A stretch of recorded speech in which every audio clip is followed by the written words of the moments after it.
গ্রীষ্মকালীন দুপুরের শুভেচ্ছা জানিয়ে আমার এই ছোট ভিডিওটা সবার সাথে শেয়ার করে নিচ্ছি। পুরোটা দেখার জন্য অনুরোধ করব। গরমকাল মানেই একটা সাঁতারের প্রশিক্ষণের চিন্তা বাচ্চাদের বাবা মাদের মাথায় চলে।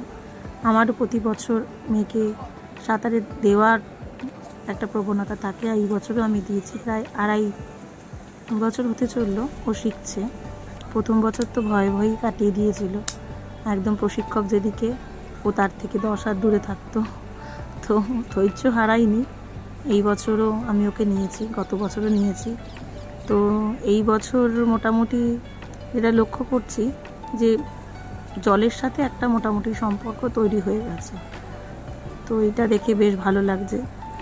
হয়তো শিখে যাবে কোনো না কোনো দিন, কিন্তু তার জন্য যে রাস্তাটা অনেকটা সময় সাফল্যে। ওই যে কমলা রঙের সুইমিং কস্টিউম পরে আসছে আমার মেয়ে। প্রশিক্ষকরাও প্রত্যেকটি বাচ্চাকে খুব যত্ন করে ধরে ধরে করান, নজরে রাখেন। প্রত্যেকটি অভিভাবকও শিশুদের ওপর নজর রাখেন। যে যতটুকু দেখছেন ওইটুকুই ওর শেখা হয়েছে এত পর্যন্ত।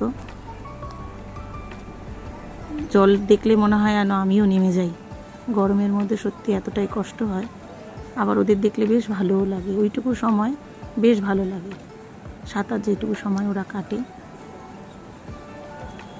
ভিডিওটি শেষ পর্যন্ত দেখার জন্য সবাইকে অসংখ্য ধন্যবাদ। আশা করি ও আস্তে আস্তে সম্পূর্ণটাই শিখে উঠতে পারবে। ভালো থাকবেন সবাই। নমস্কার।